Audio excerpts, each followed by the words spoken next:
Според съпруга и Гюлер е леконравна и безотговорна. Не са се разбирали. Домашно насилие. Да. Напоследък мъжът пак е почнал да я търси.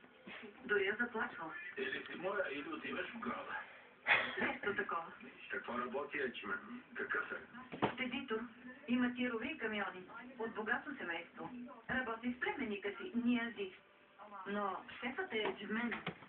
Има нещо нередно, колеги. Да. Маски и крадена кола. Било е планирано. Какво ще кажете? Това може да значи, че те са серийни насилвачи. Набелязват си жертва, следят я и не искат да бъдат разпознати. Или са близки на жертвата. Пак не биха искали. Какво стана с намерените по жената косми? Нека от лабораторията побързат. Добре, прокурор. Ако трябва им се изкара. Да се размърдат. Разбран. Али, изчакай ме. Какво ще стане с Назлагил? На бащата ли ще бъде изпратена?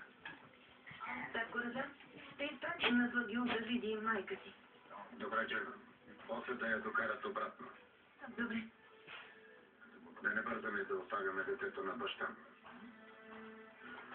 Откъде хубавото телефоните, братле? Мисля си за довечера, че какво има? Какво може? Ясно. Татко. Това ли са момчетата? Да, Микси. Това са те. Добре, слизай. Благодаря. Много ти благодаря. Не се обяснявай.